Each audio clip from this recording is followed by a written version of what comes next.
ఒక రకంగా అంటే ఒక రకంగా కోరిక కలుగుతుంది అన్నటువంటి భావన ఆయన వ్యక్తం చేస్తూ కూడా ఆ మాట్లాడినటువంటి సందర్భాలు ఉన్నాయంటూ కూడా ఆమె తాతంశెట్టి నాగేంద్రతో షేర్ చేసుకున్నటువంటి. అంటే ఇవన్నీ కూడా చూస్తుంటే ఒక రకంగా ఇది ప్రీ ప్లానెడ్ గా చేశారనేది జనసేన వాళ్ళ వాదన. కానీ ఆమె చెప్తున్న మాట వాస్తవంగా ఏంటంటే, నేను ఒక తూరి జనసేన సంబంధించినటువంటి రాష్ట్ర అధికార ప్రతినిధి ఇంటికి వెళ్ళాను. ఇంటికి వెళ్ళినప్పుడు కూడా అక్కడ కూడా ఆయన మాట్లాడినటువంటి మాటలు, ఆయన జరిగినటువంటి సంభాషణ అంతా కూడా ఇదంతా కూడా తను రికార్డ్ చేస్తున్నటువంటి విషయం తనకు తెలుసు.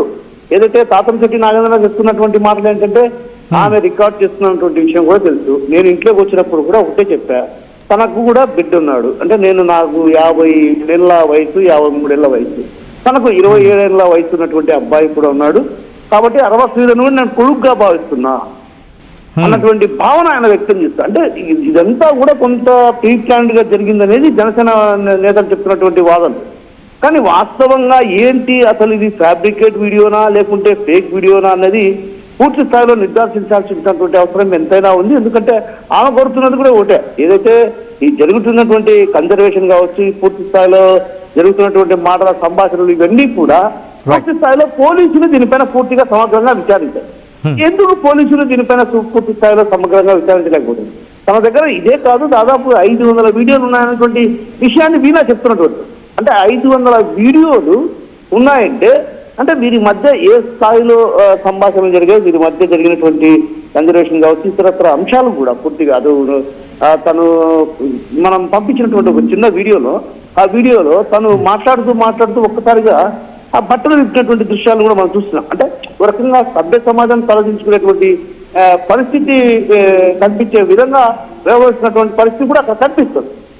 దీన్ని బట్టి చూస్తే ఇది పూర్తి స్థాయిలో లోతుగా పూర్తిగా అధ్యయనం చేయాలనేది ఆమె చెప్తున్నటువంటి వాళ్ళు. కానీ జనసేన నేతలు మాత్రం ఏం చెప్తున్నారంటే ఇదంతా డీప్ ఫేక్ వీడియోలు, ఇవన్నీ కూడా ఏదైతే ఏఐలో చేసేటువంటి క్రియేటివ్లో భాగంగానే ఈ విధంగా చేశారన్నది ఒక రకంగా జనసేన నేతలు చెప్తున్న పరిస్థితి. ఏదేమైనా కూడా దీనికి పూర్తి స్థాయిలో ఆమె వద్ద ఉన్నటువంటి ఆధారాలు తీసుకొని, అదేవిధంగా జనసేన పార్టీకి సంబంధించినటువంటి నేతల వద్ద ఉన్నటువంటి ఆధారాలు, అంటే ఒక రకంగా జనసేన నేత తాతంశెట్టి నాగేంద్ర కూడా కొంత కీలకమైనటువంటి వ్యాఖ్యలు చేశారు.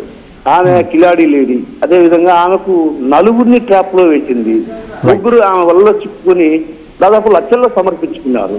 అంటే ఒక రకంగా ఆమె కిలాడి లేడీ అన్నటువంటి విషయాన్ని చెప్తున్నారు. కాబట్టి దీన్ని అంతా కూడా పూర్తి స్థాయిలో అటు పోలీసులు దీనిపైన జోక్యం చేసుకోవాల్సిన అవసరం ఎంతైనా ఉంది. అదేవిధంగా పోలీసులు కూడా దీనిపైన సమగ్రంగా విచారించాల్సినటువంటి అవసరం ఎంతైనా ఉందన్నటువంటి భావన అటు పలువురిలో వ్యక్తం అవుతున్న పరిస్థితి కనిపిస్తుంది.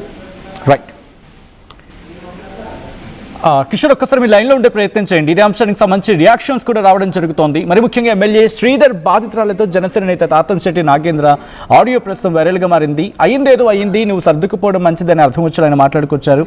నువ్వు మోసపోయో చేసిందే లేదంటూ కూడా ఆ ఆడియోలో మాట్లాడిన అంశం గురించి, ఆ ఆడియోలో కాన్వర్సేషన్ గురించి మాట్లాడుకుంటున్నారు. అతనే కావాలని వెళ్తే మళ్ళీ మోసపోతావు, నీ కొడుకు కోసం అన్నీ వదిలేసి ముందుకు వెళ్ళిపో, నీ కొడుకు చదివే ఇన్ఫ్యాక్ట్ నా కొడుకు చదివే కాలేజీ అమ్మాయిలను కూడా శ్రీధర్ మోసం చేశాడు అని అర్థం వచ్చిన కాల్ కాన్వర్సేషన్ మాట్లాడిన క్రమం, చెట్టుకు చీర కట్టిన చెట్టు దగ్గరికి వెళ్ళిపోతాడంటూ బాధితురాలు ఆ వ్యాఖ్యలు చేసిన క్రమం ఆడియో కాన్వర్సేషన్లో. ఈ నేపథ్యంలో అసలు ఇంతకీ బాధితురాలు ఏమంది? దాంతోపాటు ఇటు అరవ శ్రీధర్ నుంచి ఎటువంటి రియాక్షన్స్ వస్తున్నాయి? దీని గురించి మాట్లాడుకుంటున్న క్రమం ముందుగా ఇటు బాధితురాలు ఏమంది, ఆ తర్వాత అరవ శ్రీధర్ వర్షన్ ఏంటి, ఆ కుటుంబం ఏముంటుంది, దీని గురించి మాట్లాడుకునే ప్రయత్నం చేద్దాం. అంతకన్నా ముందు ఈ కథ మిమ్మల్ని కాస్త కలవరపరచచ్చు, దీనికి సంబంధించి తగిన జాగ్రత్తలు తీసుకోవాలని ఆర్టీవీ సూచించడం జరుగుతోంది. దిస్ ఈస్ ఆ డిస్టర్బింగ్ కాంటెంట్, వీరి డిస్క్రిప్షన్స్ అడ్వైస్డ్. ఒకసారి రియాక్షన్స్ చూద్దాం. ప్రచారం చేస్తున్నారు, దానికి నేను సూటిగా ఆన్లైన్ క్వశ్చన్ అడుగుతున్నాను. నేను 2021 నుంచి సర్పంచ్గా 3 years కంటిన్యూగా సర్పంచ్గా పనిచేశాను. సర్పంచ్గా పనిచేసేటప్పుడు నా విలేజ్లో కావచ్చు, లేకపోతే పక్క పంచాయతీలు కావచ్చు, మండలంలో కావచ్చు, ఏ రోజైనా శ్రీధర్ ఇలాంటి తప్పులు చేస్తాడు, శ్రీధర్ పలానా తప్పులు చేస్తాడు, తప్పుడు వ్యక్తి అని నిరూపించండి.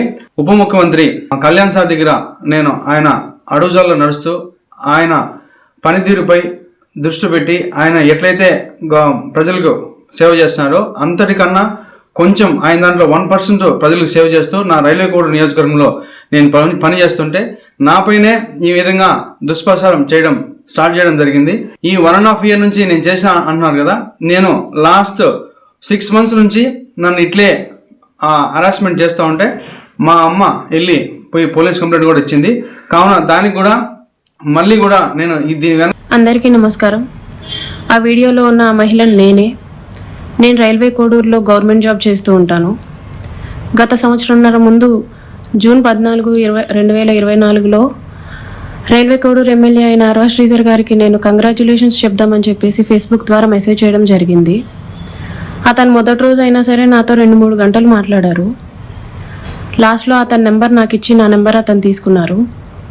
టెలిగ్రామ్ అనే యాప్లో నాకు మెసేజ్ చేశారు. నా గురించి అంతా తెలుసుకుంటూ వచ్చారు. అంటే నువ్వేం చేస్తూ ఉంటావు, ఎక్కడ ఉంటావు, నీకు పెళ్ళయిందా, నీ భర్త ఏం చేస్తాడు, పిల్లలు ఉన్నారా, ఇదంతా తెలుసుకుంటూ వచ్చారు. నా భర్త నాకు దూరంగా ఉంటున్నాడు అనేసి తెలుసుకున్నారు. నేను నా బాబుతో ఉంటాననేసి నేను చెప్పాను.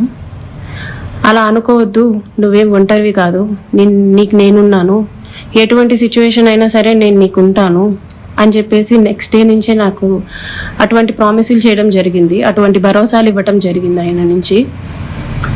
సరే అని చెప్పేసి నేను నార్మల్గానే మాట్లాడుతూ వచ్చాను. ఒక 2 రోజుల తర్వాత ఆయన నా స్టార్ట్ చేశారు. వీడియో కాల్స్ చేయని చెప్పేసి బలవంతం చేయడం స్టార్ట్ చేశారు. ఇదంతా కరెక్ట్ కాదండి అనేసి నేను అన్నప్పుడు అతను చాలా ఫాస్ట్గా టర్న్ అయిపోయి సీరియస్ అయిపోయి నన్ను బెదిరించడం జరిగింది. ఇది నా కోడూరు, నా నియోజకవర్గం, నువ్వు ఒక చిన్న ఎంప్లాయీవి, నీకు ట్రాన్స్ఫర్ చేయాలన్నా సరే నేనే దిక్కు, నీ మీద ఎంక్వైరీలు వేయిస్తాను, నీ కొడుకు నువ్వు ఒక్కరే ఉంటారు, జాగ్రత్త మరి చూసుకో అని చెప్పేసి బెదిరించడం జరిగింది. అయినా కూడా నేను పంపలేదు. కానీ దాని తర్వాత నుంచి కలుద్దామని చెప్పేసి నన్ను చాలా టార్చర్ చేయడం జరిగింది. కలుస్తావా లేదా అని చెప్పేసి బెదిరించడం జరిగింది. నేను కలవను అని చెప్పేసి జూన్ 14 నుంచి ఒక 20 రోజుల దాకా నేను అసలు కలవను అని చెప్పేసి భయపడుతూనే చెప్పాను. భయపడుతూనే నేను ఇగ్నోర్ చేస్తూ వచ్చాను. ఆయన ఒకసారి అన్నారు, నీ కొడుకు నువ్వు ఒంటరిగా ఉంటారు, చూసుకో, నీ కొడుకు ఏమైనా అయితే నన్ను అడగద్దు అనేసి భయపెట్టడం జరిగింది. సరే అని చెప్పేసి నేను జూలై 9, 2024లో ఫస్ట్ టైం కలిశాను అతన్ని. ఆయనే వచ్చేసి కార్లో మా ఇంటి దగ్గరికి వచ్చి పిక్ చేసుకొని కడప రూట్ వెళ్దాం, కడప దాకా వెళ్దాం అనేసి చెప్పారు. ఏం